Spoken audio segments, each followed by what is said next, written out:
Définir l'énergie, c'est assez difficile.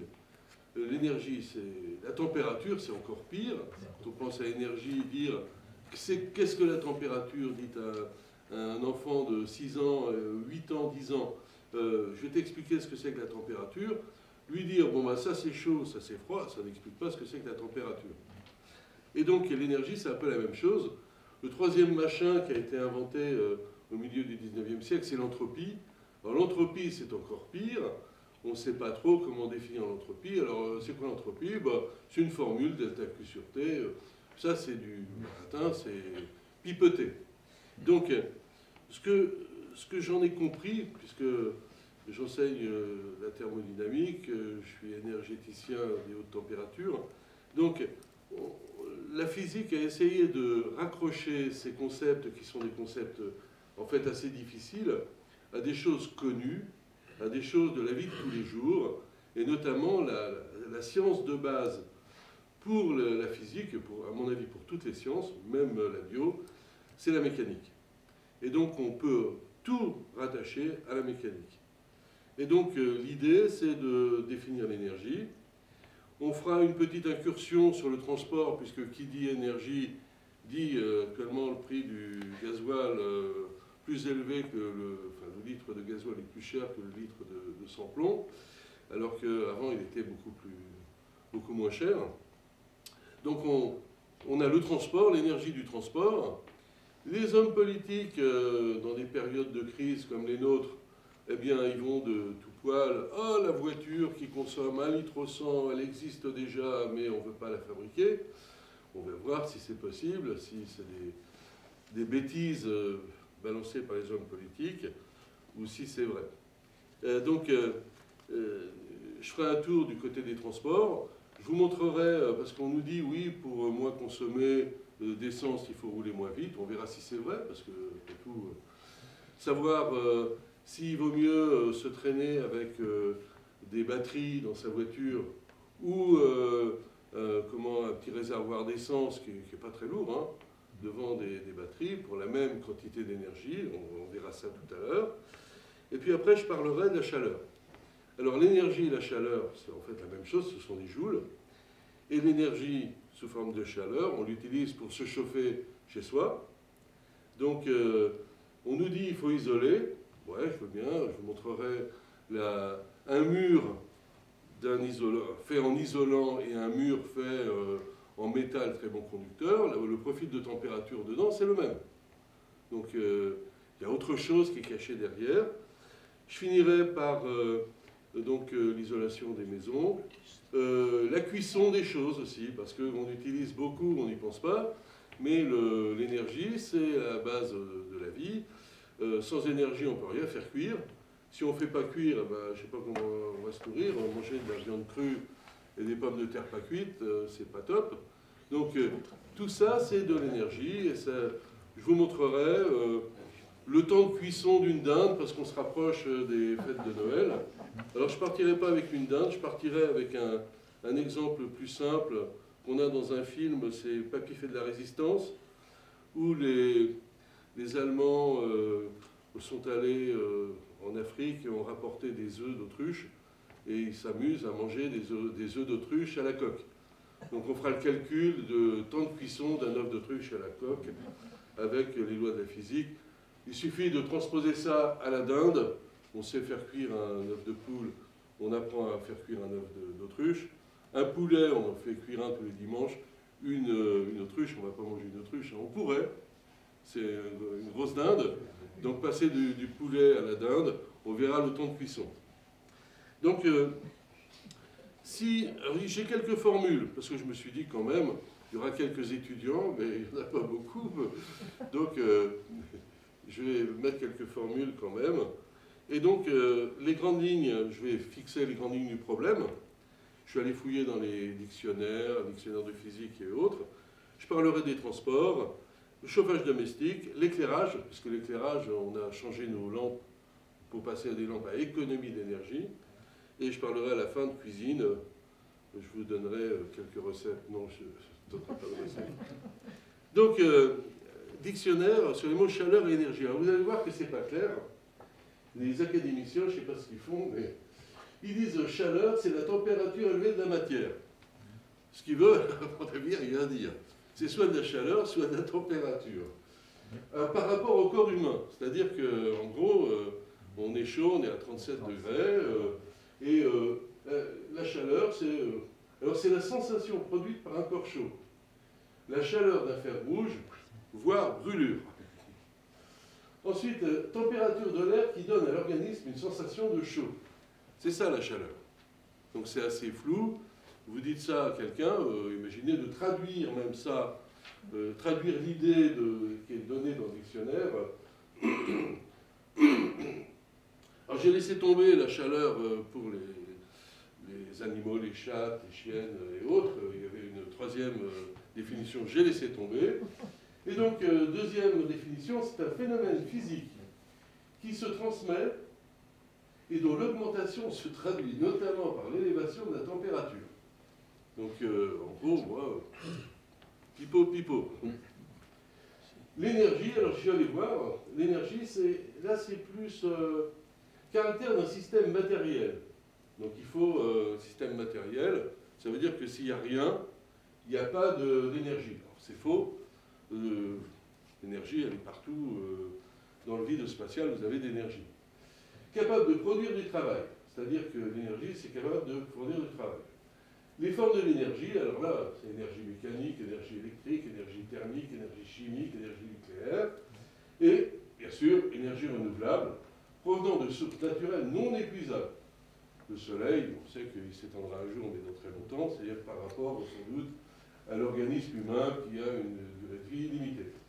Donc les non épuisables, le soleil, le vent, les marées, etc. Il faut que la Lune continue à rester autour de la Terre, sinon la marée seront compromises.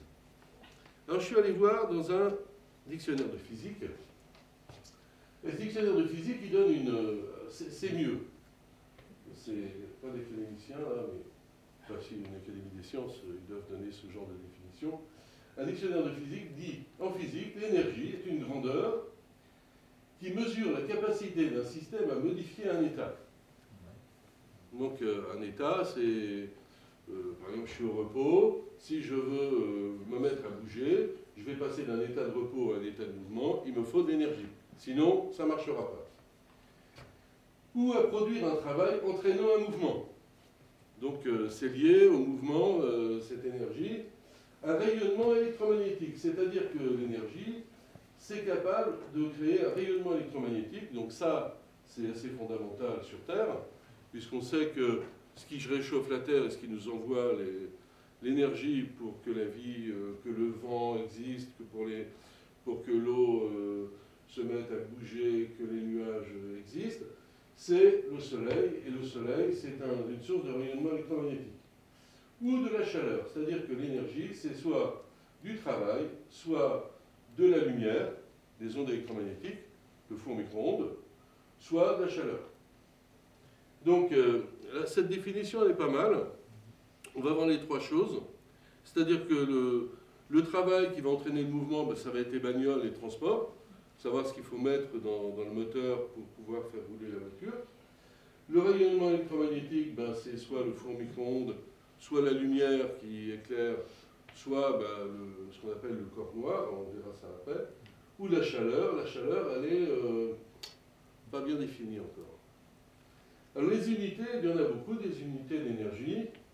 L'unité du système international, c'est le joule, qui vient du physicien James Joule. Dans le passé, et pour les boîtes de biscottes, de régime, on parle de calories. Alors il y a la petite calorie et la grande calorie. La grande calorie, c'est 1000 petites calories. Donc la calorie, une calorie, c'est la quantité d'énergie qu'il faut donner à 1 gramme d'eau pour augmenter sa température de 1 degré entre 4 et 5 degrés Celsius. Donc c'est tout petit comme truc. Vous prenez un petit cube d'eau, vous lui donnez une calorie, ça va chauffer. Sur les compteurs électriques, et si vous regardez les consommations sur les compteurs Linky et autres, l'énergie n'est pas comptée en joules, elle est comptée en kilowattheure ou en wattheure. Alors, le kilowattheure, c'est pas une unité de puissance, le watt est une unité de puissance, et 1 kilowattheure, c'est 3600 joules. Les physiciens qui font de la physique de base utilisent une toute petite énergie, c'est l'électronvolt, c'est avec une puissance de 10, c'est 1 eV, un électronvolt, c'est 1,6, 10 puissance moins 19 joules. C'est tout petit, c'est de la physique quantique, la physique de base. Alors, on distingue, et là je suis d'accord, il y a 3 types d'énergie, on distingue 3 types d'énergie, mais c'est pour aller analyser les systèmes physiques. Il y a 3 trucs. Il y a l'énergie cinétique, c'est l'énergie du mouvement. Lorsque vous êtes dans votre voiture et que vous roulez à 100 km/h, votre voiture possède une énergie du mouvement, ça s'appelle l'énergie cinétique. Ici, l'énergie cinétique de la balle, ici, c'est donné par la formule bien connue, 1,5 de mv2. Le 1,5 est là pour faire joli, parce que très souvent, on applique des mathématiques sur ces formules, et quand on différencie le carré, eh bien, ça va faire un 2 devant, qui va se simplifier avec le 1,5. Donc le 1,5, il est là pour faire beau et pour simplifier les choses. La deuxième énergie, c'est l'énergie électromagnétique. C'est l'énergie du soleil, c'est la lumière, les micro-ondes, c'est les ondes radio, tout ce qui est rayonnement.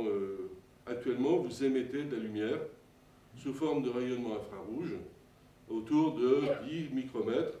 C'est de la lumière qu'on ne voit pas à l'œil nu, il faut une caméra spéciale pour ça. Les militaires connaissent bien.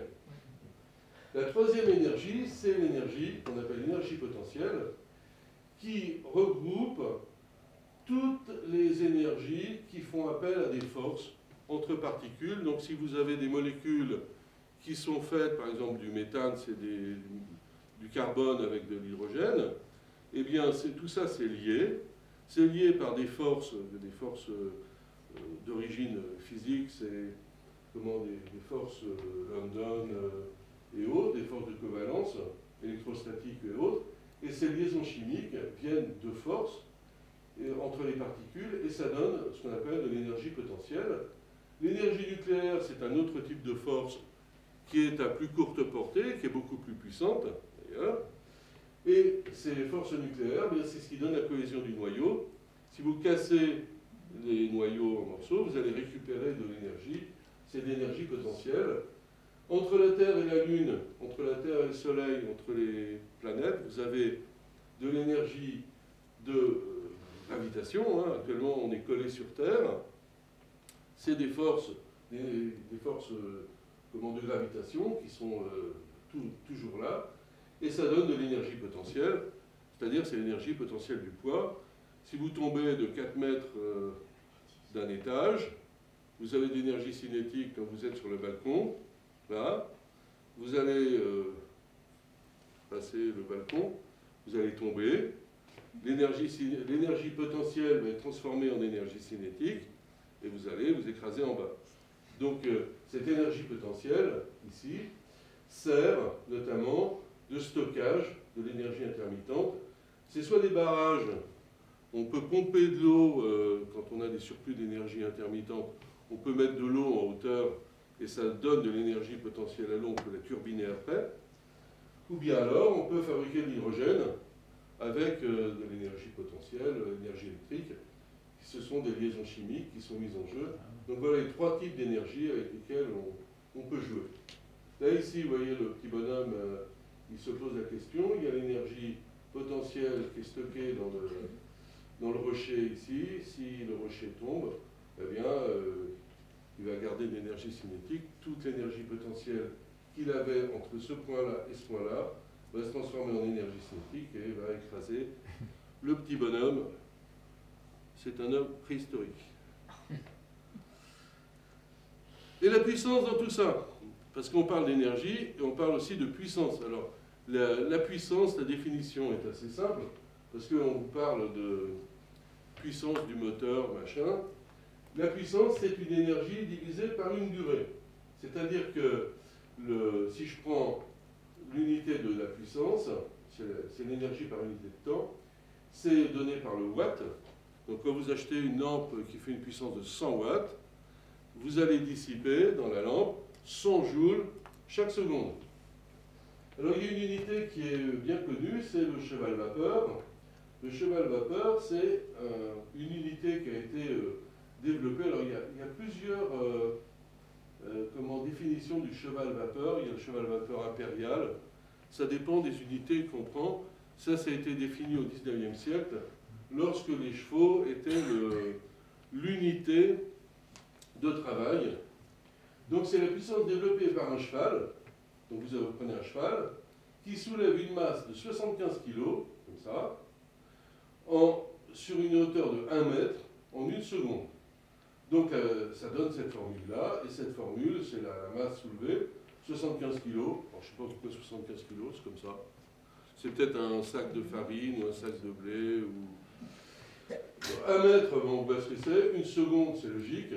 Et on a l'accélération de la pesanteur, puisqu'il va falloir agir contre le poids qui tire vers le bas. Et ça donne un cheval vapeur, c'est 735,5 watts, si on fait le calcul. Et donc, c'est arrondi à 736 watts. Pour fixer les idées, parce que lorsque l'homme n'avait pas de moteur à disposition, il utilisait la puissance motrice des chevaux, des bœufs et des chiens. Il y avait des chiens qui tiraient des charrettes sans problème. Au début du XXe siècle, à Paris, il y avait des tramways qui étaient tirés par des chevaux. Et pour que le service soit assuré, l'agglomération entretenait 16 500 chevaux pour tirer le tramway sur 38 lignes. Donc ça donne l'énergie qu'il fallait pour aller tirer le tramway. Alors c'était des tramways à un seul wagon, et vous voyez l'énergie nécessaire, 16 500 chevaux. Alors si les chevaux travaillent pendant 1 heure par jour, un cheval, en gros c'est 736 watts quand il met le truc, et donc vous comptez l'énergie dépensée, et tout ça c'est d'énergie qui, c'est pas du pétrole, hein, c'est d'avoine. Ouais, donc l'avoine a été mise à pousser dans les champs, labourée par des bœufs, parce qu'à l'époque, il n'y avait pas de tracteur, il y avait donc des petites mains qui fauchaient. Donc, pour ça que le bon vieux temps... Hein. Donc voilà, les ordres de grandeur de l'énergie. Alors j'aime bien ça, parce qu'il faut les avoir en tête tout le temps. Et il faut se méfier, parce que il y a des choses... si vous regardez un être humain, alors pour connaître l'énergie nécessaire à l'être humain, il faut regarder la ration alimentaire que vous absorbez sur 24 heures. Sur 24 heures, la ration alimentaire, c'est 2000 kg. Alors c'est des grandes calories, hein. C'est 2000 kilocalories, alors ça dépend des hommes, des femmes. Il y a plus pour les hommes que pour les femmes, je ne sais pas pourquoi. C'est comme ça. Et donc, transformé en joules, ça fait 8360 kilojoules. Ce qui fait à peu près 8 mégajoules. 8 millions de joules par jour qui est absorbé par chaque être humain pour se maintenir en vie et fournir un petit travail. La puissance moyenne, alors j'ai pris quoi? J'ai regardé l'énergie ici, 8360 kilojoules, divisé par 24 heures, je transforme les heures en secondes, je multiplie 24 par 3600, je fais la division, et ça me fait une puissance moyenne de 100 watts. C'est-à-dire qu'un être humain fournit en moyenne 100 watts, donc 100 joules par seconde. Et c'est votre métabolisme qui fait ça, sous forme de chaleur. Alors quand on ne bouge pas, ben, on perd 100 watts, sinon on va chauffer, on va avoir de la fièvre, et on n'est pas samedi soir, on est mardi soir, donc ça ne sera pas très bon. Et donc, par contre, si vous fournissez un travail, là, ben, vous avez mangé, dissipé plus d'énergie, c'est pour ça que le travail, ça creuse. Et si on regarde le maximum d'énergie que peut fournir un être humain sur une courte période, vous prenez un cycliste qui fait un sprint, il ne fait pas un sprint pendant 1 heure. Hein. Son sprint, c'est combien 5, 6, 7 secondes. Et il peut monter à des puissances qui sont de l'ordre du kilowatt, voire quelques kilowatts pendant un temps très très court. Donc, c'est le souci. Donc, imaginez pour... je suis tombé sur une vidéo où ils prennent un champion de course à pied. Enfin, le mec, il a des jambes ultra musclées. Il est sur un vélo avec une dynamo, un grille-pain, et il doit pédaler jusqu'à ce que le grille-pain grille une tartine. Et le gars, il tombe épuisé à la fin quand la tartine est grillée. Donc ça montre que l'énergie donnée par une personne, un être humain standard, c'est en fait assez peu. 1 litre d'essence. Dans 1 litre d'essence, vous avez 34 millions de joules. Donc, alors, je demande toujours à mes étudiants s'il y a 1 million de joules, parce que je leur dis 1 million d'euros, vous faites quoi avec? Vous savez ce que c'est ou pas? Dans 1 million d'euros, on peut acheter une maison, on peut acheter tant de voitures, tant de motos, voilà, tant de robes Dior, donc des bijoux. Ça, ils savent. 1 million. Mais si je vous dis, je vous donne 1 million de joules, qu'est-ce que vous en faites? Alors 1 million de joules, pour savoir si c'est beaucoup ou pas beaucoup, avec 1 million de joules que vous mettez dans votre ballon d'eau chaude qui fait 100 litres, vous donnez ce million de joules à 100 litres d'eau, la température va augmenter de 2 degrés Celsius. C'est-à-dire que pour avoir de l'eau, passer de la température de votre ballon d'eau chaude de 20 degrés ou 15 degrés jusqu'à la température bonne pour la douche, c'est-à-dire de l'ordre de 40 degrés, il va falloir mettre beaucoup de mégajoules. Donc avec 1 litre d'essence, vous avez 34 mégajoules. Vous pourriez augmenter la température de l'eau de, enfin le calcul, allez, quelques dizaines de degrés, c'est bon. C'est bon? On va mettre ça au point, un chauffe-eau au pétrole. Le baril de pétrole, c'est pour ça que je pense que l'invention, la découverte du pétrole, c'est une des inventions les plus fondamentales du monde moderne. Dans 1 litre, dans un baril de pétrole, c'est 159 litres. C'était 150 litres, mais comme il y avait des pertes, ils ont décidé d'augmenter le baril à 159 litres. Vous avez 6 000 millions de joules. C'est colossal comme énergie. Et on ne se rend pas compte, c'est-à-dire qu'on dit oui, il y a tant de millions de barils produits, c'est colossal. Et avec un baril de pétrole, vous pouvez remplacer si vous décidez, alors c'est Jean Covici qui fait ça, mais il a inventé le concept de esclave énergétique. C'est-à-dire qu'un esclave énergétique, c'est une personne qui va travailler avec une puissance de 100 watts, comme ça, qui va produire de la chaleur et qui va produire du travail. Et donc, ce baril de pétrole contient un travail de 20 êtres humains qui vont travailler pendant 1 an à raison de 24 heures par jour. Donc vous imaginez, vous prenez un engin un bulldozer, avec un bulldozer vous mettez 50 litres de gasoil dedans, vous rasez une maison. Si vous voulez faire ça avec des êtres humains, il va falloir casser les cailloux, casser les pierres, ça va prendre un temps énorme, tout simplement parce que le pétrole, c'est quand même une très très belle invention. Franchement, quand on voit et si vous prenez un cheval 736 watts, il produit 736 joules par seconde. Ouais, nous, c'est 100 watts. Le cheval, c'est 7 fois plus, c'est pas beaucoup plus. Donc voilà le truc. Alors, le machin, c'est d'essayer de produire, alors c'est le grand défi de l'humanité, hein, fabriquer du travail, remplacer les animaux, et puis pendant pas mal de temps, les esclaves qui servaient que de machines à travailler, et donc fabriquer du travail avec de la chaleur. Et donc, une remarque préliminaire, j'aime bien rappeler, on dit oui, le monde s'est dégradé dû au moteur, à la pollution, tout ça. Je suis d'accord. Peut-être que oui, peut-être que non, après tout. Mais il a fallu la durée de l'humanité complète, avec tous ses défauts avec l'esclavage, avec les animaux maltraités, fouettés, et tous les éléphants en Asie, etc. Donc, 250 ans, ça fait 250 ans qu'on sait fabriquer des moteurs, qu'on a compris comment ça marchait un petit peu. Et donc, il a fallu la durée de l'humanité, moins 250 ans, pour fabriquer des machines capables de transformer de la chaleur en travail. Maintenant, vous regardez un moteur, bon, c'est un moteur, ça marche, ça tourne, ça produit du travail sans problème, il y en a dans toutes les voitures, toutes les mobylettes, il y a des petits moteurs, des gros moteurs, des groupes électrogènes.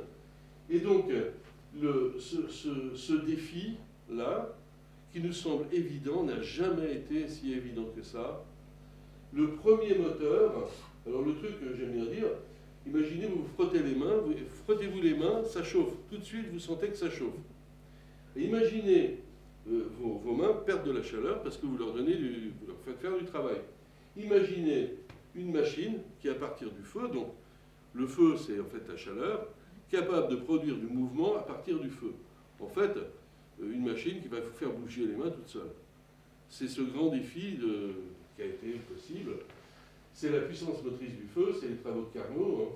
Et le premier véhicule, la première machine thermique, donc j'ai regardé, il semblerait que ce soit le Fardier, donc c'est une machine à vapeur, qui va transformer donc, du chaud, du feu, en vapeur, parce que je pense que c'est la vapeur qui a été prise au départ, tout simplement parce que le gaz, qu'on a là, l'air, qu'on chauffe aussi dans les moteurs, eh bien, on ne savait pas que c'était de l'air. Alors que la vapeur, on la voit. La vapeur, vous la voyez, si vous faites chauffer de l'eau, vous voyez des gouttelettes, et ça se voit. Alors que le gaz chaud, on ne le voit pas.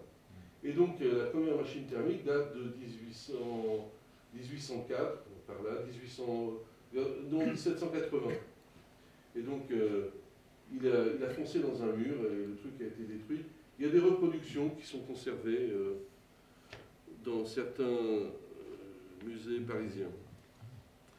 Alors, tout est basé, pour comprendre comment ça marche, tout est basé sur le modèle idéal, parce que les modèles en physique sont toujours idéaux, sinon on ne fait rien, ce qu'on appelle le gaz parfait, et basé sur la notion de température. Les deux notions sont liées et sont fondamentales. C'est de la physique de base. Les gens qui ont pondu ces théories se sont battus pendant pas mal d'années pour faire passer ce genre de choses, puisque ce sont des concepts de physique atomique, en gros. Alors, qu'est-ce que c'est qu'un gaz parfait? La définition est simple. Vous imaginez un bocal, là, autour de nous on a du gaz, vous imaginez un bocal, comme ça, et vous avez à l'intérieur du bocal énormément de particules. Donc ces particules sont soit des molécules si c'est un gaz moléculaire, soit des atomes si c'est un gaz atomique. Et donc ces molécules-là sont agitées d'un mouvement incessant, donc elles vont bouger dans tous les sens. Elles ne se connaissent pas, c'est-à-dire qu'elles ne s'attirent pas du tout. Bon, c'est faux, on sait que deux masses vont obligatoirement s'attirer, donc on dit que non, elles ne s'attirent pas. Et elles vont faire des collisions qui sont supposées élastiques et binaires. Binaire, ça veut dire que je n'ai pas le droit d'avoir de collision à trois particules. C'est obligatoirement deux particules. Pourquoi pas trois particules? Parce que deux particules, on sait faire le calcul complet. Trois particules, on ne sait pas faire. Donc on a limité à deux particules. C'est le modèle. Élastique, eh bien, tout simplement pour conserver l'énergie qu'on met au départ dans la boîte. Vous prenez une boîte, vous prenez des billes, comme dans Gaston Lagaffe, des balles super rebondissantes, vous jetez ça dans la boîte, vous fermez la boîte, ça va bouger dans tous les sens, et ça restera avec le mouvement que vous avez mis au départ. Il n'y a pas de perte d'énergie. Un gaz parfait ne perd pas d'énergie. Et donc, la thermodynamique classique est basée sur ce modèle de gaz parfait, et les calculs sont basés sur, tous les calculs sont faits avec le gaz parfait, qui n'existe pas, bien sûr. Donc on fait quoi? On part du gaz parfait, il est vachement simple, enfin, et on met des raffinements dessus, de manière à essayer de se rapprocher du comportement réel des gaz. mais le modèle de base, c'est celui-ci. Alors quand j'ai dit qu'on mettait beaucoup de particules dans la boîte, c'est là qu'il faut se méfier de notre cerveau et des puissances de 10. Il était une fois dans l'Ouest, il est dit que dans la banque de Santa Fe, il y avait des milliers de dollars. Et l'homme à l'harmonica lui dit oui, ça s'appelle des millions. J'aime bien la tirade. Mais... Pour fixer les choses, savoir si c'est beaucoup ou pas beaucoup quand on travaille sur des gaz. Je vais prendre 1 litre de gaz parfait. Donc vous prenez un volume, vous prenez une bouteille, vous fermez, dedans vous avez 1 litre de gaz parfait. Et il contient, alors c'est le nombre d'Avogadro qui le donne, à peu près 10 puissance 23 particules, c'est-à-dire 1 suivi de 23 zéros. Notre cerveau n'est pas capable de s'imaginer ce genre de choses. Il faut imaginer quelque chose, une manip, un truc, pour avoir l'ordre de grandeur, à quoi ça correspond. Alors la manip que je propose, on prend un tas de particules ici, qui correspond à 10 puissance 23 molécules. Et chaque seconde, je vais en prélever 1 million. Imaginez un compte en banque avec 10 puissance 23 euros, et chaque seconde, vous sortez 1 million d'euros. Vous allez épuiser le tas. Au bout d'une durée, alors j'ai pris 4 10 puissance 23 molécules, je divise par 10 puissance 6, j'en prends 1 million par seconde. Et donc, ça me donne, je divise par 3600, par 24, par 365, et ça me donne le nombre d'années pour épuiser le tas. Et donc, le tas sera épuisé dans 9 milliards d'années. C'est-à-dire que le nombre, quand on parle du nombre d'Avogadro et des molécules qui sont en train de bouger dans un volume, c'est colossal. On ne peut pas s'imaginer le truc. Actuellement, il y a des gens qui font des modélisations sur des superordinateurs, sur ce qu'on appelle des clusters, qui essayent de reproduire le mouvement de particules. Ils mettent 1000 particules, 10 000 particules, mais les temps de calcul, puisqu'ils suivent les molécules, elles collisionnent et tout. Et donc, pour suivre ça, il faut un temps de calcul absolument énorme. Donc, ce n'est pas possible de faire de la physique sur chacune des particules. C'est pour cette raison qu'on fait de la physique sur des moyennes temporelles qui vont être super bonnes. Imaginez le sondage sur 10 puissance 23 électeurs. Vous savez qu'il sera élu, hein, sans problème. Alors, la température, qu'est-ce que c'est? La température, c'est assez simple, la définition est toute simple. Si vous prenez la matière qui est à gauche ici, c'est du solide. Le solide, vous pouvez marcher dessus, sans problème. C'est dur. Si vous chauffez, donc on est avec de l'énergie ici, je suis en train d'augmenter la température, donc je me débrouille, je mets une flamme, ce que je veux dessous pour chauffer. Le solide va se mettre à bouger de plus en plus, jusqu'à disloquer complètement les forces qui existent entre les particules et qui donnent la cohésion solide, pour obtenir un truc qui va devenir brouillant comme ça, et qui sera un liquide. Et donc un liquide et un solide, c'est un problème d'agitation. Le liquide, lui, vous ne pouvez pas marcher dessus. Enfin, certains ont réussi, il paraît. J'ai essayé, ça ne fonctionne pas.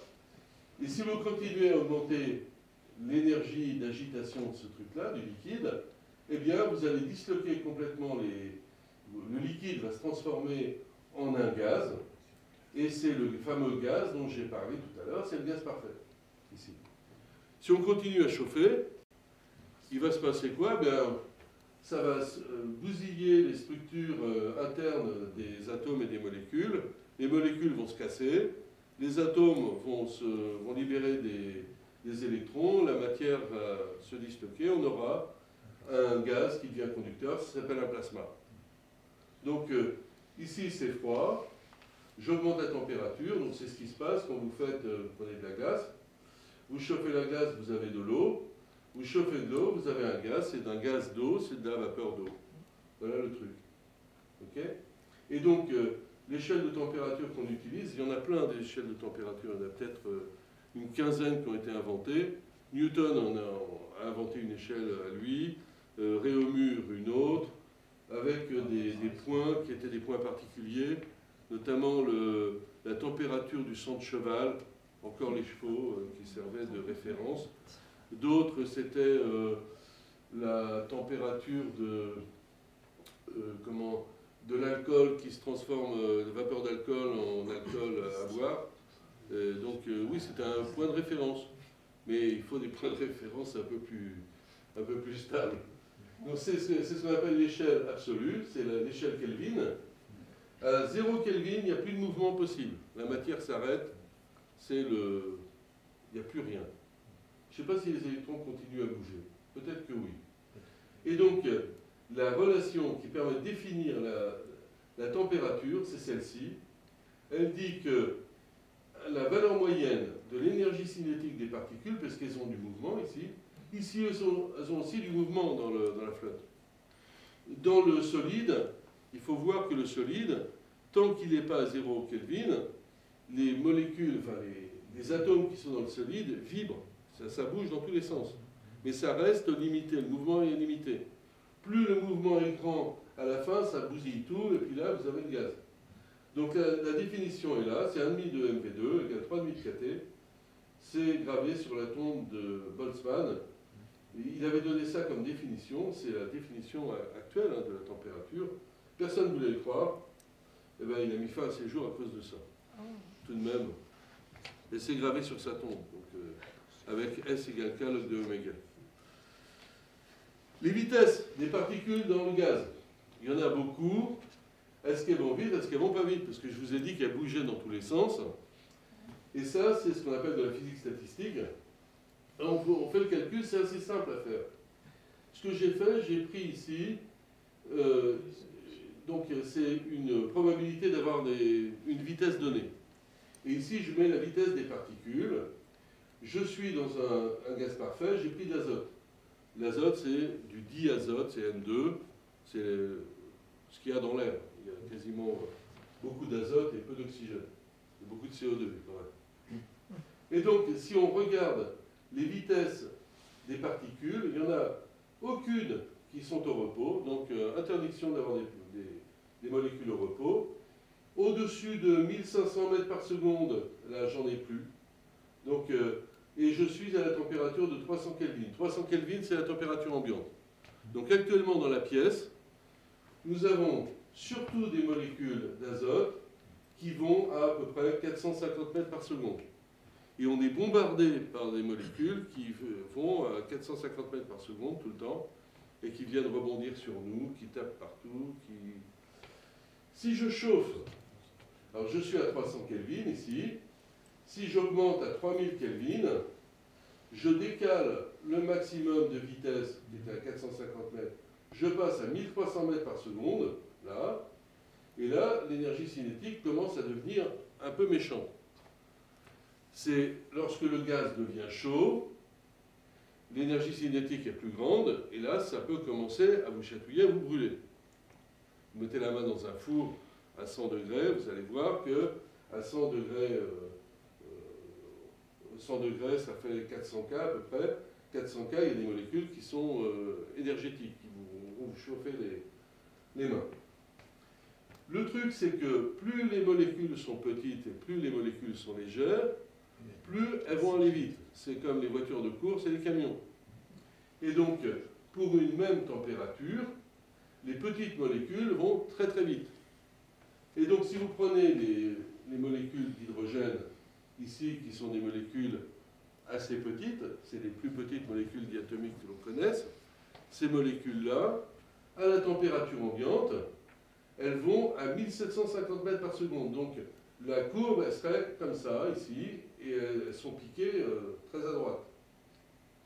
Et donc, le souci, c'est que pour garder une atmosphère, il faut que la Terre, enfin, l'astre qui garde son atmosphère, retienne les molécules et que les molécules n'aillent pas plus vite que ce qu'on appelle la vitesse de libération qui dépend de la taille de la planète. Si la molécule va assez vite, sur Terre c'est 11 km par seconde, vous prenez un caillou, vous le jetez à 12 km par seconde, il va partir dans le Soleil. Si les molécules vont plus vite que cette vitesse de 11 km par seconde, eh bien elles foutent le camp et elles ne restent pas autour de la Terre. Les molécules d'hydrogène, là, on en trouve très peu. Il y a très peu d'hydrogène dans l'air actuellement, parce qu'à 1750 mètres par seconde, statistiquement, il y en a qui vont beaucoup plus vite que la vitesse de libération et elles foutent le camp. Ok? C'est pour ça que sur la Lune, vous n'avez pas d'atmosphère. Elle est trop petite pour avoir une vitesse de libération supérieure à la vitesse d'agitation, et tout ce que vous mettez sur la Lune part dans le vide spatial. C'est le truc, vitesse de libération, c'est dans le roman de Jules Verne, où il prend un canon, un super canon, et il met des mecs dans un obus, et il tire l'obus, il dépasse les 11 km par seconde pour pouvoir sortir de l'attraction terrestre. Mais ce qu'il ne dit pas, c'est que les mecs, ils passent de 0 à 11 km par seconde sur le canon, ils se prennent une accélération mésailleuse, ils ne sont pas collés au siège, là, ils sont écrabouillés sur le siège. Ils sont aplatis. Il n'y avait pas pensé. Ah oui, j'ai un problème pour réfléchir, pour rigoler. C'est sérieux, hein.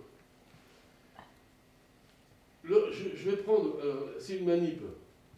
Je prends une cage avec un oiseau. Ok? Je pose, on pourrait le faire avec un oiseau. Non, il n'y a pas d'oiseau volant vivant. Donc je prends une cage avec un oiseau et je pèse, je mets ça sur une balance. Je pèse quoi? La balance m'indique le poids de l'oiseau plus la cage. Il est posé sur le perchoir, voilà. Ok? Tout le monde est d'accord? Maintenant, l'oiseau ne touche plus du tout le perchoir. Il reste comme ça, au milieu de la cage. Il brasse pratiquement pas d'air. Et il reste comme ça. Qu'est-ce que je pèse ici? Eh ben, moi, je dis, je pèse uniquement la cage. La balance m'indique... Alors maintenant, je fais la même chose avec un gaz dans un bocal. Alors j'ai pris le bocal, ici, il y a son couvercle. À l'intérieur du bocal, vous avez les molécules. Et on a vu que les molécules, elles bougent tout le temps dans le bocal. Elles ne touchent pas le bocal. La majeure partie des molécules, elles sont au milieu du bocal. Il y en a qui vont rebondir sur les parois du bocal. Et la question que je me pose, est-ce que, ici, c'est comme si elles étaient en train de voler dans le truc, est-ce que la balance m'indique le poids du récipient plus du gaz? Ou bien alors, si j'ouvre le bocal, comme ça, est-ce qu'il y a une différence entre ici et là? Oui? Interro demain. Je pose, passe-t-on le gaz ou non, donc je ne vous donnerai pas la solution, il faudra bien aller chercher. C'est un problème de théorie cinétique des gaz.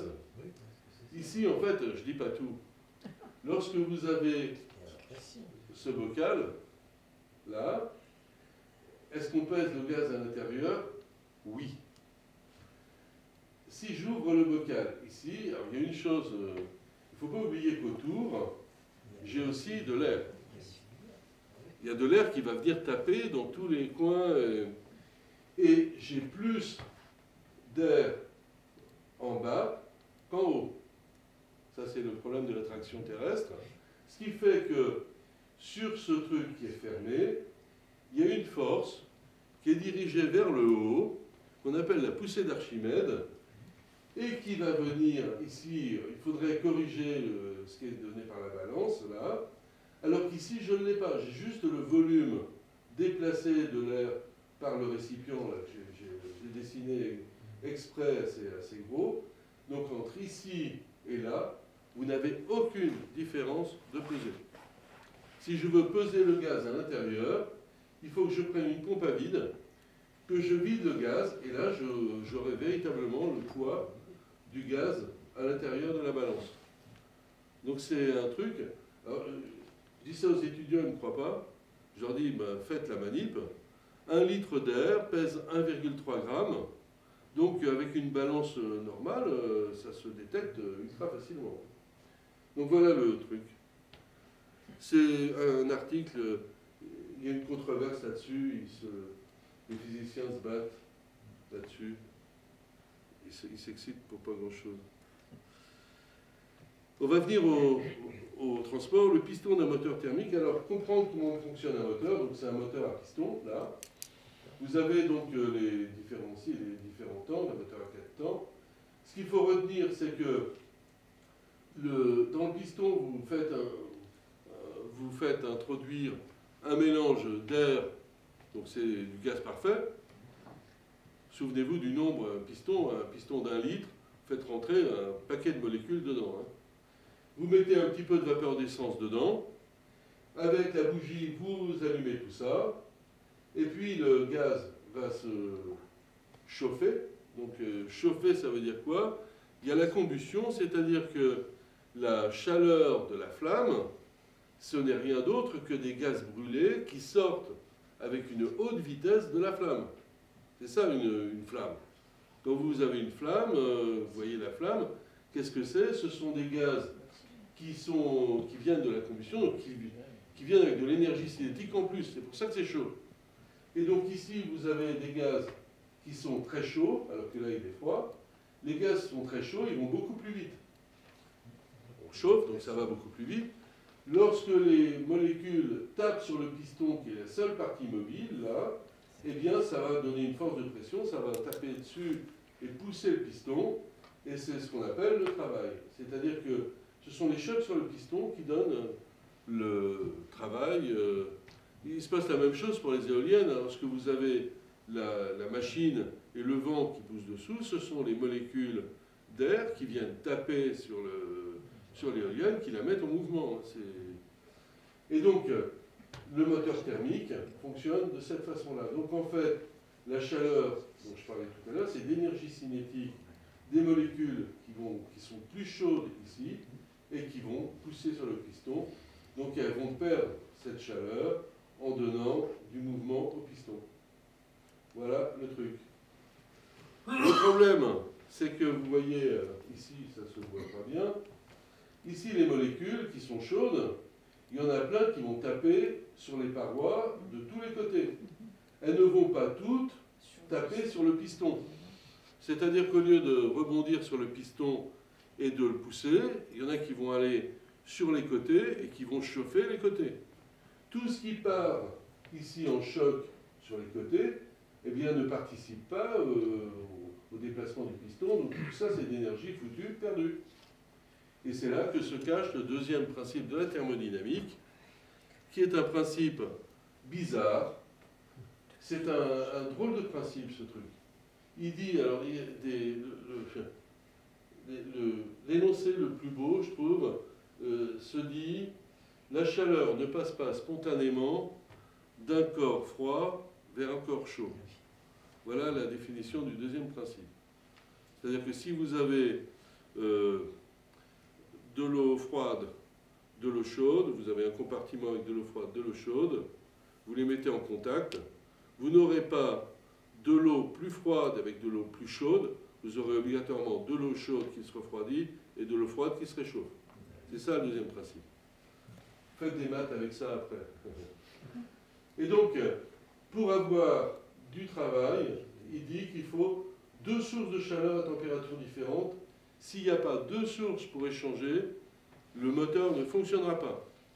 En gros, vous n'avez qu'à essayer avec vos moteurs de voiture, vous enlevez le refroidissement, vous verrez ce qu'il arrive, le moteur va s'arrêter de fonctionner. C'est un principe bizarre, mais il est comme ça. Et donc, pour le comprendre, c'est le rendement de Carnot ici, j'en parlerai après du rendement de Carnot, c'est 1 moins la température froide sur la température chaude, et toutes les machines ont le même rendement de Carnot, qui est un rendement maximum théorique, idéal, qu'on ne peut pas dépasser.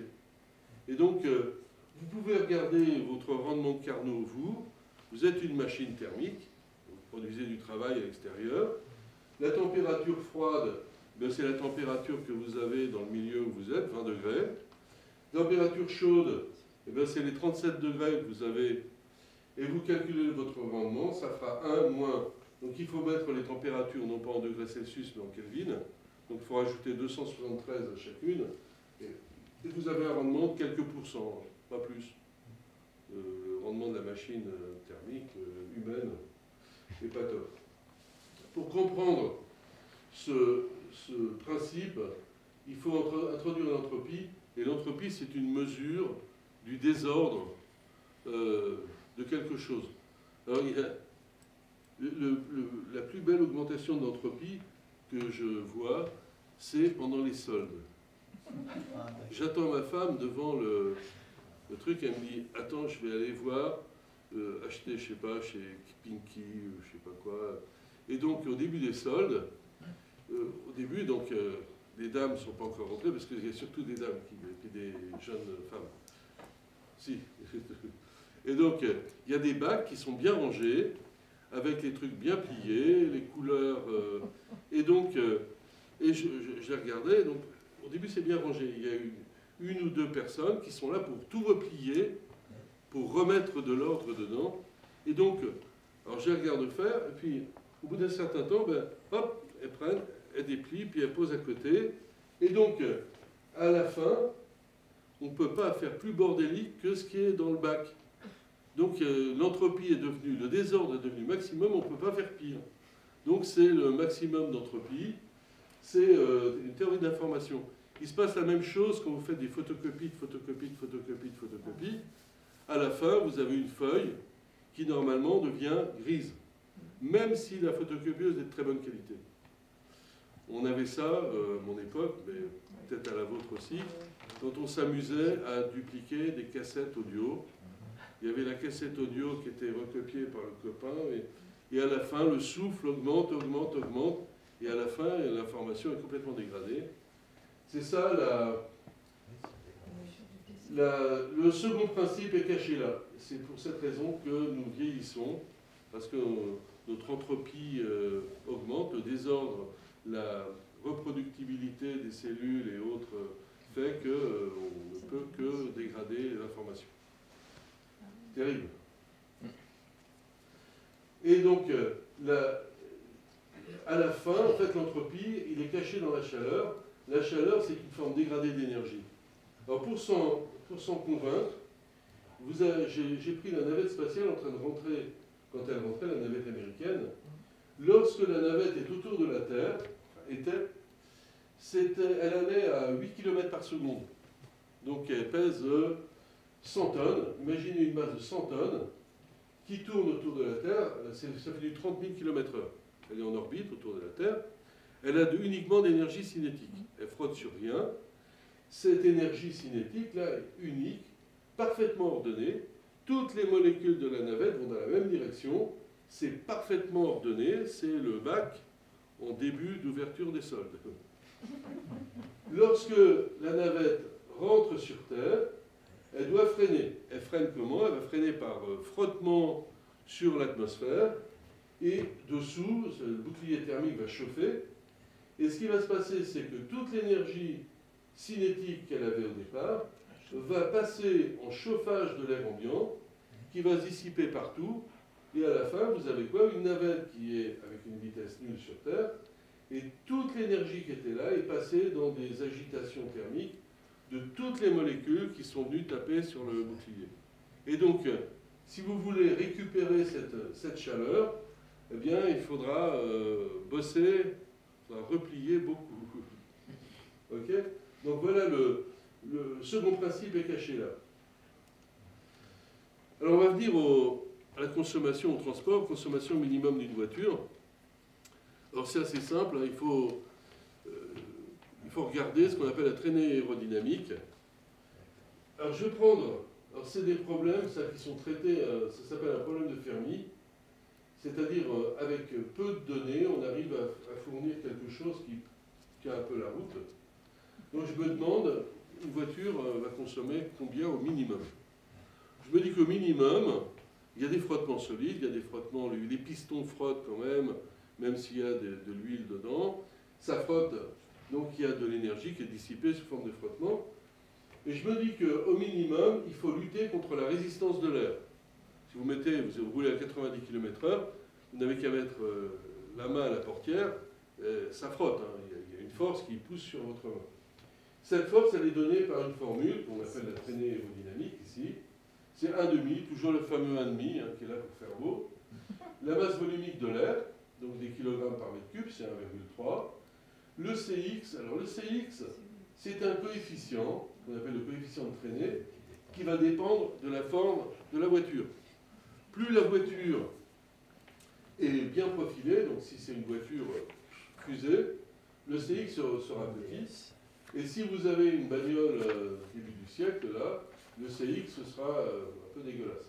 S, c'est la surface que vous avez et qui, si vous coupez la voiture, vous la voyez arriver, c'est la surface que vous voyez quand vous voyez arriver la voiture.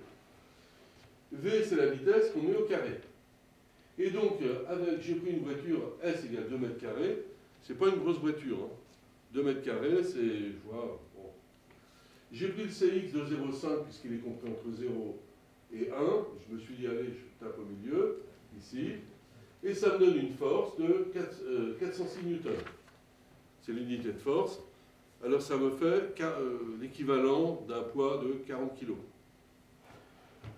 Pour lutter contre cette force qui va freiner la voiture, sur 100 km, je dois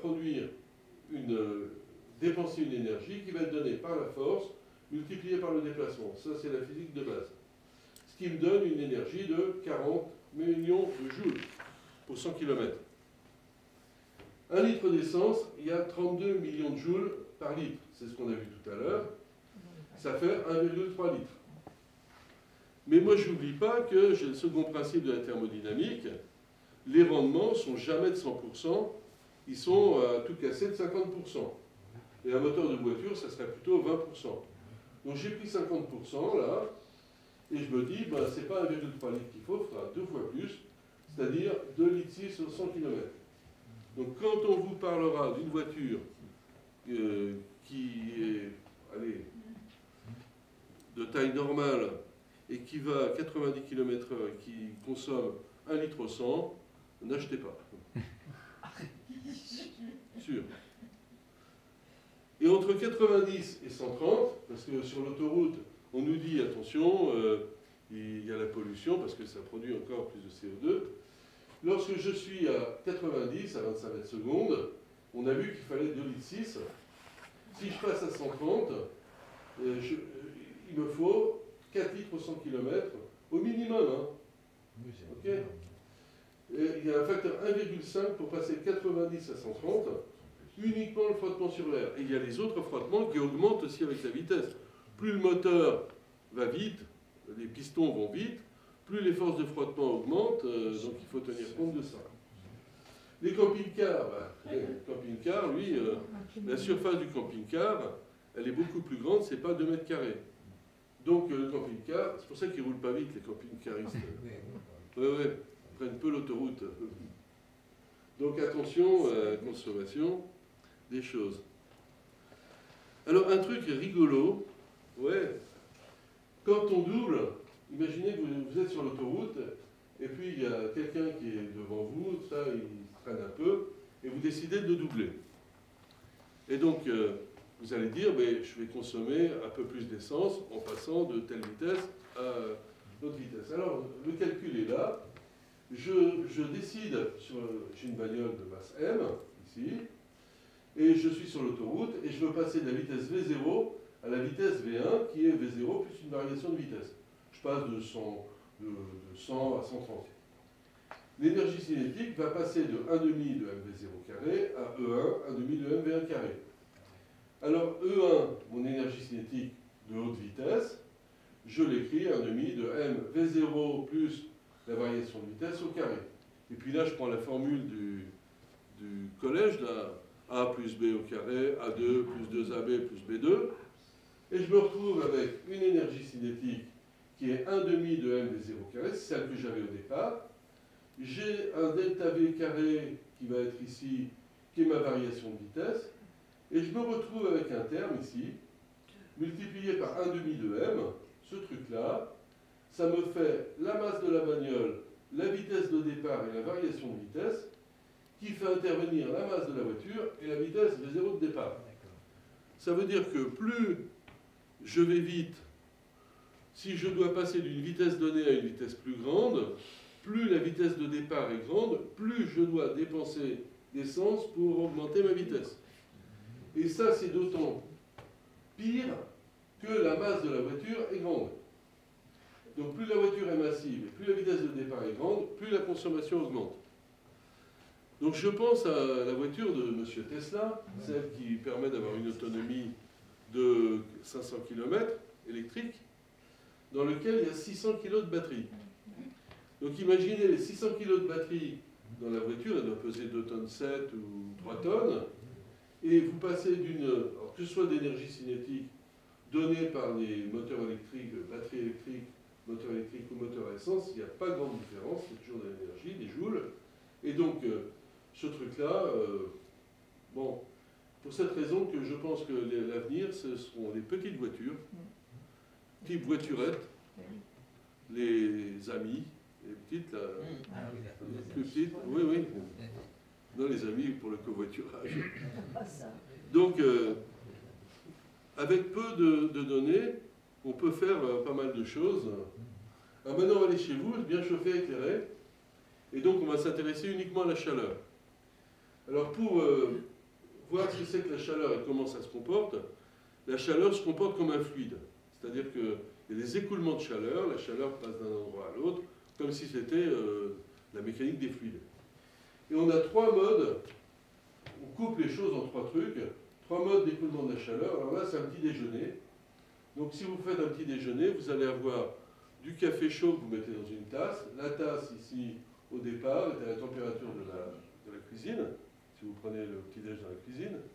Et donc, vous prenez du café, vous mettez le café chaud dans la tasse, vous attendez un petit peu, et vous touchez la tasse à l'extérieur, elle devient chaude à l'extérieur. C'est-à-dire que la chaleur, la température a augmenté à l'extérieur, la chaleur est passée de l'intérieur de la tasse et a traversé la paroi de la tasse sans mouvement de matière. C'est-à-dire que la tasse reste tasse solide. Elle ne s'est pas déformée, quoi que ce soit. Et donc c'est le phénomène, ça qu'on appelle la conduction thermique. Le deuxième mode, vous prenez une cuillère, vous la trempez dans le café chaud, vous attendez un peu, vous sortez la cuillère, vous la touchez, elle est chaude. Et vous la maintenez comme ça devant vous pendant un certain temps, vous la touchez, elle est redevenue froide. Il s'est passé quoi? Bien, vous avez la cuillère qui était chaude dans l'air ambiant, qui est venue toucher les molécules d'air qui sont autour, ça fait un écoulement d'air autour, il y a un mouvement de matière, c'est de la mécanique des fluides, et ce phénomène s'appelle la convection thermique. Il y a 2 types de convection thermique. Il y a la convection naturelle, celle, en ce moment, vous êtes en train de vous refroidir par convection naturelle dans la pièce. Pour refroidir, il faut souffler sur la cuillère avec la soupe. Vous soufflez dessus. C'est la convection forcée. Si vous soufflez de l'air dessus, eh bien, ça va refroidir mieux. Et c'est ce qu'on fait pour refroidir les...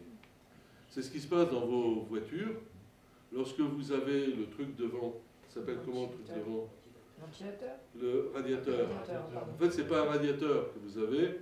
Un radiateur, on le verra tout à l'heure, c'est un truc qui émet du rayonnement. C'est un convecteur que vous avez devant, qu'on appelle radiateur, mais convecteur. Et lorsque vous êtes dans un embouteillage, eh bien, ce n'est pas suffisant pour refroidir suffisamment le radiateur. Donc, il y a une hélice qui se met en route, de manière à passer de la convection naturelle à la convection forcée. Et lorsque vous roulez, vous êtes en convection forcée, obligé. Le troisième mode, c'est celui-ci. Vous faites un griller des tartines avec une résistance que vous chauffez. La résistance ici devient rouge. Et donc, sans que le pain touche la résistance chauffée, eh bien, le pain grille. C'est un transfert radiatif, c'est un transfert par rayonnement. C'est très efficace, hein, c'est ce qui se passe entre le Soleil et la Terre. Et ça chauffe. Donc c'est les 3 modes qui existent de manière simultanée, mais on aime bien les séparer, puisqu'il y a 3 théories différentes. Donc la conduction, c'est ce qui va être donné, étudié par Fourier, qui est ici. Le Fourier, il était parti faire la campagne d'Égypte avec Napoléon, Et il s'est chopé une fièvre là-bas et il était tout le temps fiévreux. Et il s'est posé la question de savoir pourquoi il avait toujours de la fièvre. Donc il s'est intéressé à l'écoulement de la chaleur au sein des corps, notamment du sien. Et donc c'est pour ça qu'il a étudié le passage de la chaleur à travers un milieu sans mouvement de matière. Et donc ce qui se passe, c'est que ça s'appelle une équation de diffusion. Vous chauffez là, la chaleur va se propager. En fait, ça fait vibrer le réseau cristallin qui est là, et de proche en proche, eh bien, ça va se propager par vibration à l'intérieur du réseau. Donc, c'est lui qui a inventé les séries aussi, pas les séries télé, mais les séries mathématiques et les transformations de Fourier. Alors, quand on fait l'étude de la conduction, tout dépend du milieu dans lequel vous faites écouler la chaleur. Il y a des matériaux qui conduisent très bien. On parlait des transports tout à l'heure, mais c'est de bons conducteurs. Et donc, il y a les conducteurs thermiques. Tous les métaux, l'argent, le cuivre, ici c'est une casserole à confiture, ça conduit très très bien la chaleur, ça évite d'avoir des points chauds des casseroles en cuivre qu'il faut pour aller faire du caramel et de la confiserie, ici, ça conduit très bien. Et vous avez les isolants thermiques qui conduisent très mal la chaleur. L'air est un mauvais conducteur thermique. Hein. Les matériaux de construction, moyens, et les matériaux servant à l'isolation, laine de verre, laine de roche, en fait, tous ces matériaux-là sont pleins d'air. À une fête de la science, tiens, je redemanderais peut-être ça, pour aller faire des isolations, pour simuler la fabrication de la laine de verre, j'avais fait louer à Centre Sciences une machine de fabrication de barbe à papa. C'est la même technologie. Au lieu de prendre du sucre, on prend des perles de verre, on chauffe beaucoup plus haut, ça fait fondre le verre et ça fait des fibres de verre, comme ça, c'est de la laine de verre. Si je regarde un mur, alors un mur c'est en transfert thermique, ça peut être n'importe quoi, c'est peut-être un mur de construction, ça peut être aussi une crêpe, un steak que vous mettez dans la poêle. Vous avez toujours un côté que vous mettez à la température élevée et l'autre côté à la température basse. Donc ici, TC pour chaud, TF pour froid. Et donc si vous regardez, vous mettez par exemple 20 degrés ici, 0 degré ici, la température à l'intérieur du mur, quel que soit le matériau, conducteur ou isolant, ça sera la même chose. On se demande pourquoi on isole. Ce n'est pas le profil de température qui modifie les choses, c'est ce qu'on appelle la conductibilité du matériau, c'est-à-dire la quantité de chaleur qui va traverser le mur avec ce profil de température. Si je mets de l'argent ou du cuivre, je vais avoir une quantité de chaleur énorme qui passe pour la même courbe ici, la même droite de tracé. Si je prends de la laine de verre, j'aurai le même profil de température, mais moins de chaleur qui passe. C'est ça l'isolation. Donc, en réalité, tout à l'heure, j'ai fixé la température du mur, là, à gauche et à droite, et je vais dire que c'est le mur d'une maison. Alors, il y a plusieurs murs dans les maisons. Vous avez les murs des vitres. Ça peut être une vitre, ça peut être une toiture, ça peut être un plancher. Tout ça, ce sont des murs. Pas obligatoirement un truc vertical. Et donc, j'ai fixé la température ici chaude, la température froide ici. Mais il y a un autre phénomène, c'est la convection et la conduction. La convection, c'est la chaleur de l'air qui est au contact du mur. Ici, très loin, j'ai des températures chaudes. Vous avez de la convection, donc de la chaleur qui passe entre l'air et la surface du mur. Ensuite, c'est relayé par de la conduction.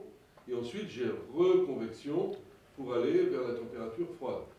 OK ? Donc, si vous regardez, chez vous, s'il fait 20 degrés là, s'il fait 0 degré ici, pour un mur donné, on va perdre une quantité d'énergie qui est donnée donc par la différence de température entre le gaz chaud chez vous et le gaz froid dehors, TC moins TF.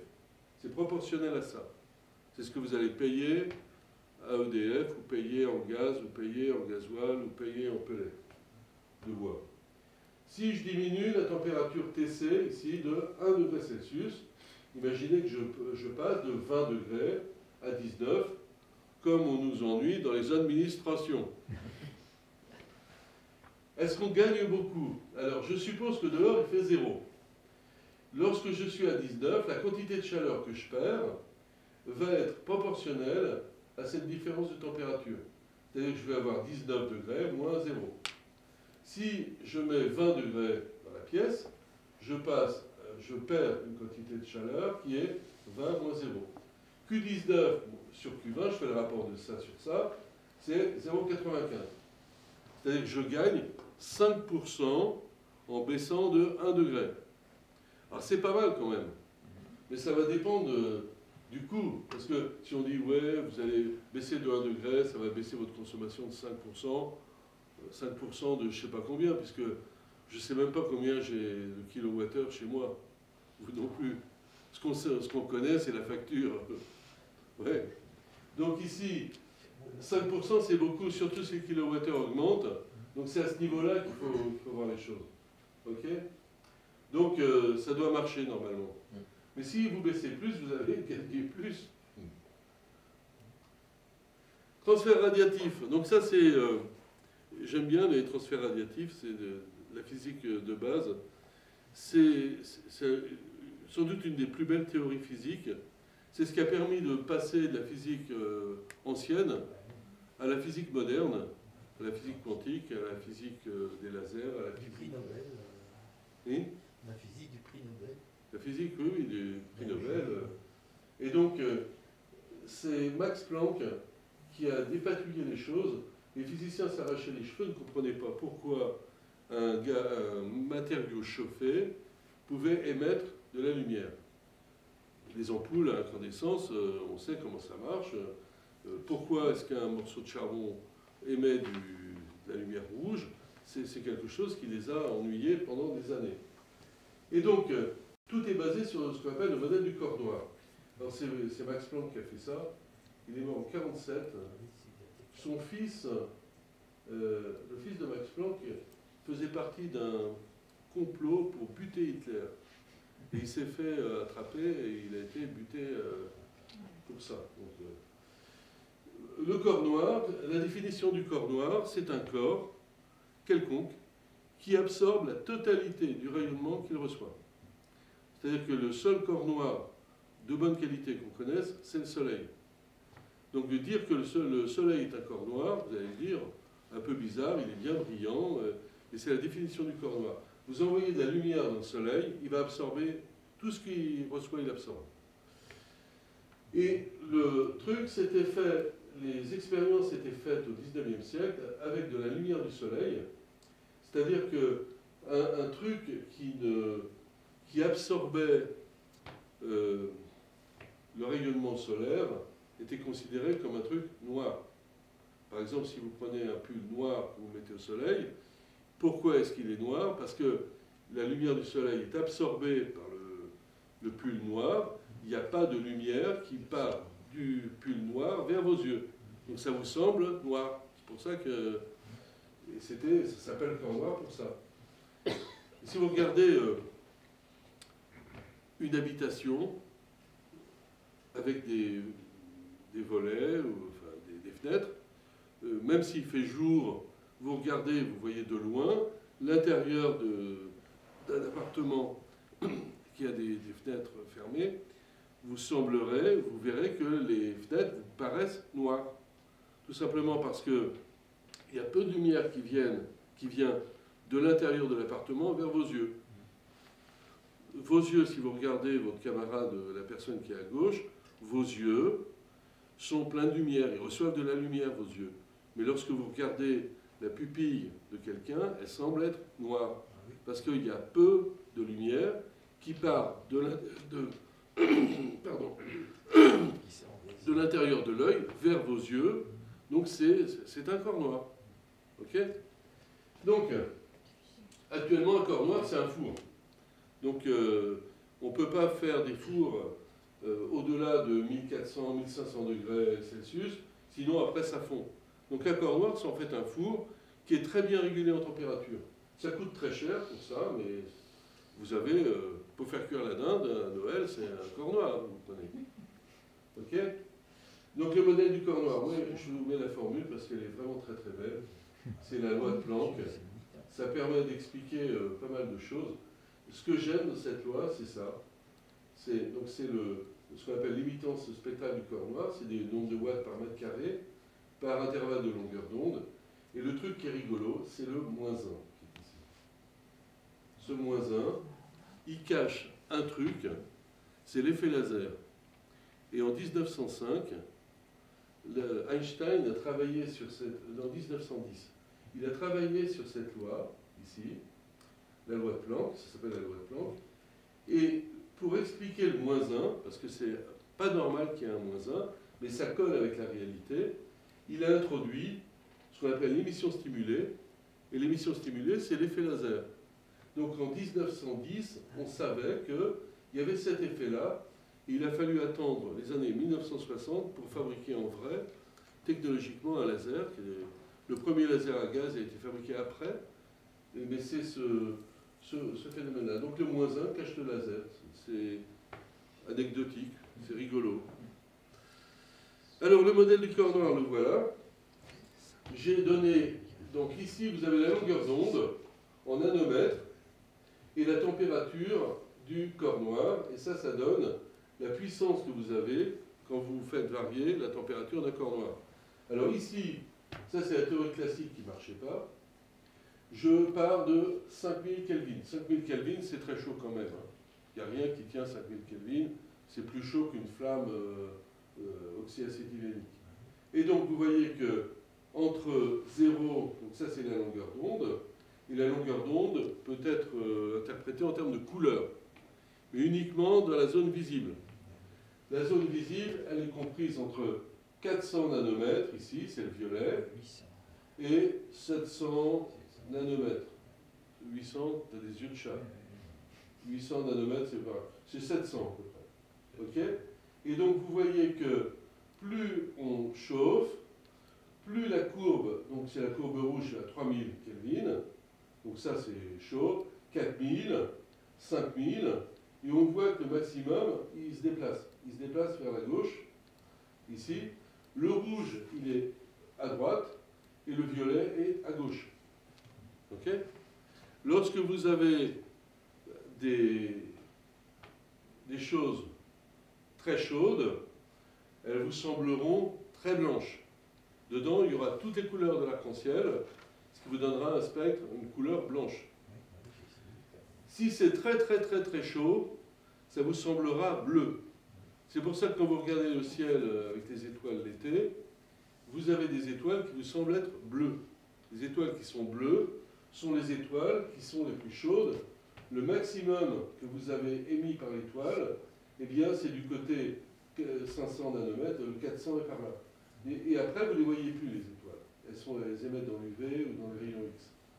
Ici, c'est les étoiles qui sont moyennement chaudes, elles peuvent être rouges. Et à la fin, si elles sont trop froides, vous ne les voyez plus. Et donc ici, 5000, c'est à peu près le spectre du Soleil, ici. Le Soleil est à 5800 à peu près, la surface du Soleil. Il émet surtout autour de 600 nanomètres, ce qui est la couleur jaune, verte. Le Soleil est vert. Tout le monde dessine le Soleil jaune ou rouge, ben les Nippons, mais le Soleil est de couleur verte. Ok? Donc vous voyez le déplacement du maximum, et c'est avec ça, avec ce déplacement, que les astrophysiciens mesurent les températures des étoiles, puisque ils disent une étoile c'est un corps noir, ils enregistrent le maximum d'émission, la couleur où on a le maximum, et ils sortent, ça s'appelle la loi de Wien. Donc les ampoules, oui parce qu'on était en train de se chauffer et de s'éclairer. Alors si je regarde, je vais faire tout ce que vous avez sous la courbe ici, 4000 K, j'ai pris un filament de tungstène à 4000 K, pour oser. Et donc, tout ça, ça représente la puissance que vous allez payer chez EDF. C'est-à-dire, c'est le nombre de watts de votre ampoule. Vous ne pouvez pas voir ce qu'on appelle l'infrarouge, ici, L'ultraviolet, vous ne le voyez pas non plus. Votre ampoule, elle n'est utile que dans la zone entre le rouge et le violet ici. Et donc tout ce que vous avez comme éclairage, ici, eh bien, c'est la zone assurée en rouge. Et vous allez payer tout ce qui est sous la courbe verte à EDF. Le rendement optique, c'est-à-dire de ce que vous recevez pour une ampoule à incandescence, une ampoule à filament comme ça, c'est de l'ordre de 3-4% de ce que vous payez chez EDF. Et donc, c'est pour cette raison que c'est interdit maintenant, c'était une absurdité énergétique, mais quand même, quand vous mettez dans une maison une dizaine de lampes à 100 watts, ça fait un petit kilowatt, et un petit kilowatt, ça chauffe. Et donc si vous mettez des lampes maintenant à économie d'énergie, eh bien ça chauffe pratiquement plus, et on voit la différence. Donc voilà le truc. Et la loi de Wien, ici, donc c'est la loi qui permet de mesurer la température des étoiles, le maximum d'émissivité, donc la couleur qui peut être rouge, vert, bleu, multiplié par la température, c'est constant, et c'est avec ça qu'on sort la température des étoiles. Allez, on va faire un coup de cuisine. Et puis, donc c'est basé, la cuisine est souvent basée sur le théorème Pi de Wachis-Buckingham, avec un nombre qu'on appelle le nombre de Fourier, encore lui. Et ce nombre de Fourier dit que, c'est un théorème Pi qui ne sert pas uniquement pour la cuisine et puis l'énergétique, hein. Ça sert un peu à tout le monde. Ça sert aux gens qui travaillent sur les dinosaures, savoir si les dinosaures couraient vite, couraient pas vite, savoir s'ils mangeaient, etc. Savoir s'ils se refroidissaient convenablement. Et autres. Donc c'est le théorème Pi de Wachis-Buckingham. Et donc, ce théorème dit que le nombre de Fourier, là, il est le même pour deux objets qui sont cuits de manière similaire. Voilà le truc. J'ai des coefficients, le K, ici, c'est ce qu'on appelle la diffusivité thermique du milieu. Bon, ça va changer si vous prenez du métal, vous avez un K donné, si vous avez du pain, un autre K, et si vous avez, par exemple, un œuf de poule et un œuf d'autruche, c'est le même K. Okay. T, c'est la durée. Il y a des macarons aussi, la durée. K, c'est la durée de la cuisson. Et L, c'est une longueur typique de l'objet en mètres. C'est-à-dire que ce nombre-là, il n'a pas de dimension. C'est un nombre sans dimension. Et donc, on va l'appliquer, ça, à la cuisson d'un œuf d'autruche et un œuf de poule. Alors, voilà le truc. Je prends un œuf de poule. La longueur caractéristique que je choisis, ben, c'est la longueur, ici, de l'œuf. J'aurais pu prendre de l'autre côté. Hein. C'est une longueur donnée. Et la cuisson à la coque, c'est 3 minutes. Je sais que pour cuire un œuf de poule à la coque, dans de l'eau à 100 degrés Celsius, je le trempe dedans, au bout de 3 minutes, il est cuit. Et donc ça me fait un nombre de Fourier, là. K, c'est le coefficient de l'œuf. Il y a du jaune, il y a de l'albumine, c'est pareil. On va dire que c'est la même chose. Ça me fait donc F0 égale K, 3 minutes sur la longueur de l'œuf. Maintenant, je prends un œuf d'autruche. Alors un œuf d'autruche, c'est 4 fois plus grand. Un œuf d'autruche, c'est comme ça. J'ai regardé sur les ouvrages. La coquille est plus épaisse. Bon, on peut pas demander au muséum s'il y a des œufs d'autruche. Il y a une dégustation d'œufs d'autruche après? Non, pas prévu. J'avais les mouillettes des baguettes complètes. Et donc ici, vous avez... Il est 4 fois plus grand. Le K, c'est le même. Et donc je prends un L', c'est 4L, et je cherche le temps de cuisson T', sachant que j'ai le même nombre de Fourier. Donc je fais ça égale ça, et ça me donne le temps T', c'est 3 fois 16, parce que j'ai le L2, ça fait donc 4 fois 4, 16. 16 fois le 16 L2, alors qu'ici j'ai un L2, ça me fait un temps de cuisson de 48 minutes. Donc pour cuire un œuf d'autruche à la coque, 48 minutes. C'est applicable à la dinde, ça. Vous allez mettre la dinde dans le four, vous regardez la taille entre un poulet et une dinde, vous regardez la taille, et puis vous allez avoir le temps de cuisson comme ça, sans problème. Pour qu'il soit cuit comme le poulet. Il ne faut pas croire son boucher, une demi-heure de cuisson par livre. Il ne faut pas les croire, les bouchers. Alors, si je regarde la durée de la cuisson, c'est proportionnel à L carré. La masse à cuire, proportionnelle au cube. La masse est proportionnelle au mètre cube. Et donc la durée de la cuisson, elle n'est pas proportionnelle à la masse, elle est proportionnelle à la masse puissance 2 tiers. Ce qui change quand même tout. Ici, j'ai mis un truc, j'aime bien cette construction géométrique, là, ici. C'est une figure géométrique qu'on appelle LOVE, L'-OVE, c'est pas l'œuvre linéaire. Et donc ça permet de fabriquer des œufs qui sont tout à fait compatibles avec les œufs. Alors on peut regarder, voir. J'avais regardé sur des tables pour trouver la taille des œufs, il faudrait que je vois le muséum pour ça, voir le truc. Donc c'est fait uniquement géométrique. Et puis là, bah, c'est un gag, un joke. Faites-moi une péridurale. Je t'avais bien dit de ne pas batifoler avec notre idiot d'autruche. Voilà. C'est bon, je vous remercie, c'est fini. J'aime South Park, et la tête, voilà. Voilà, si vous voulez la présentation, vous me la demandez par courriel, hein, je vous l'enverrai volontiers. Elle est réalisée sous Linux avec la tech et le paquet Beamer sur ma machine qui a 8 ans. Voilà. Merci.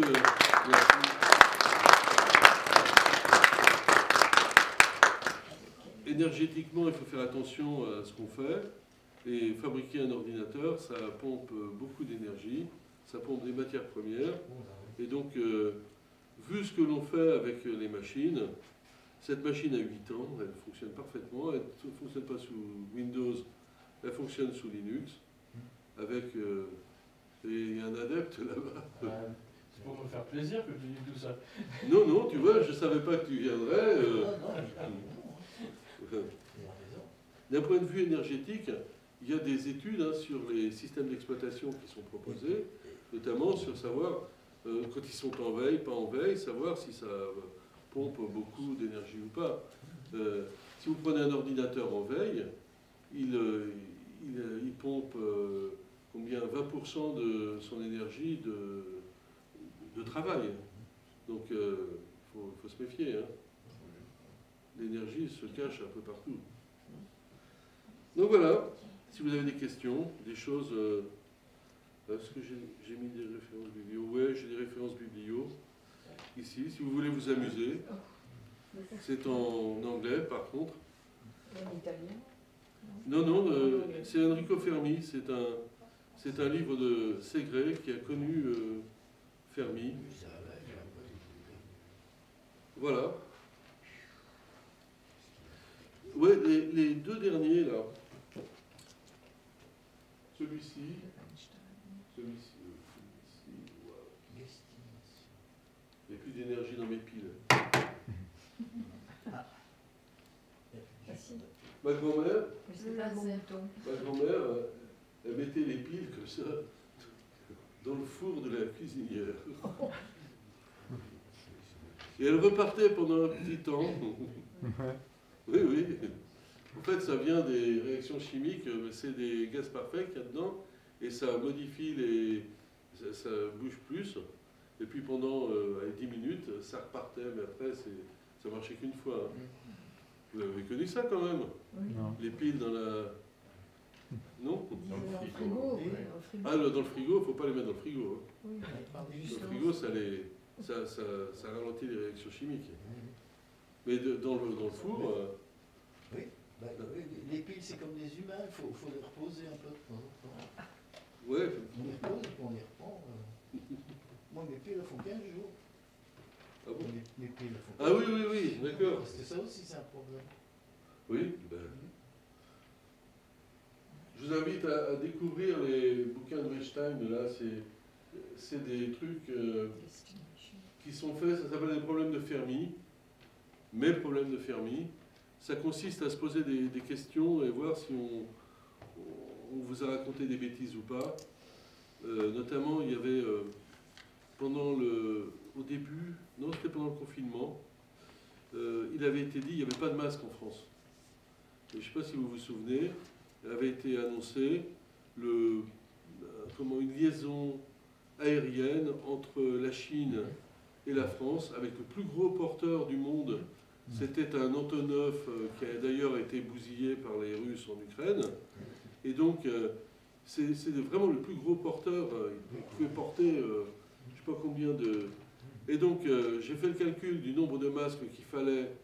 Donc, on est 60 millions. Je m'étais allé, il nous disait qu'il fallait un masque toutes les 4 heures. Donc, j'ai dit, on ne va pas masquer tout le monde. Hein. Tout le monde n'est pas Zorro. Et donc, je prenais 30 millions de masques toutes les 4 heures. Uniquement quand les gens sont en éveil. Ça faisait, par semaine, un nombre de masques, on peut calculer. Et puis, j'avais été voir la taille d'un paquet de masques compactés et j'ai regardé le volume. C'était pas tellement le poids, hein, c'était le volume. Et l'Antonov, il ne fonctionnait pas. Hein. Il en aurait fallu 4 ou 5. Et donc en disant oui, avec une rotation par semaine, ça ira. Non, non, c'était bidon. Pareil, quand il s'est agi le gouvernement a annoncé que les Français seraient vaccinés en leur totalité au bout de 2 ou 3 mois. Alors j'ai dit, bon, ok, je suis allé faire la queue comme tout le monde, et puis j'ai compté le temps nécessaire pour vacciner une personne. Et donc, sur un centre, j'ai dit, bon, la piqûre, ça dure 5 secondes, la discussion avec la dame ou le monsieur, ça dure 4 minutes, avant, j'ai dit, une personne, c'est 10 minutes. Dans le centre de vaccination, il y avait 5 personnes. Donc j'ai dit, voilà, il y a 5 personnes toutes les 10 minutes, ça fait tant. Eh bien, pour vacciner sur un centre de vaccination, il fallait 2 siècles. Donc ils ont après augmenté le nombre de centres de vaccination de manière à limiter ça. Mais il a fallu 8 mois, 1 an pour vacciner. Donc ce qui était annoncé, c'était bidon. J'en ai pas parlé, mais je garde tout ça pour moi. Bien. Alors, si vous voulez vous amuser, il y a plein de calculs à faire comme ça. Savoir si par exemple on a suffisamment d'énergie électrique pour recharger les voitures futures. Ouais, le nombre de bornes qu'il faut. Tout à l'heure, je parlais de la puissance, de l'énergie. Si vous regardez une borne de recharge, les plus puissantes sont à 5,4 kW. J'ai donné ça à des étudiants qui m'ont traité le problème d'implanter une borne. 5,4 kW, et avec ça, vous chargez une voiture pour une durée de 3-4 heures, ça dépend si le truc est plein ou pas. Donc ça fait 4 heures avec une puissance de 5,4 kW. La puissance, c'est toujours 5,4 kW. Maintenant, ce que vous allez faire le plein au supermarché, vous mettez 20 litres d'essence. 20 litres d'essence, vous avez vu le nombre, ça fait 20 fois, je ne sais pas combien de millions de joules. Et vous mettez combien de temps pour faire le plein 3 minutes.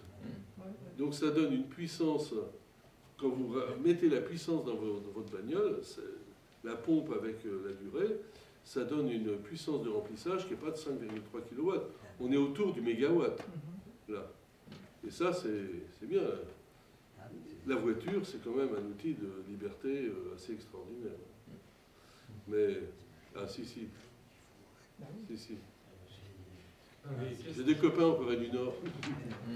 La question moins polémique que la voiture, mais il y a cette expérience-là du poids du gaz.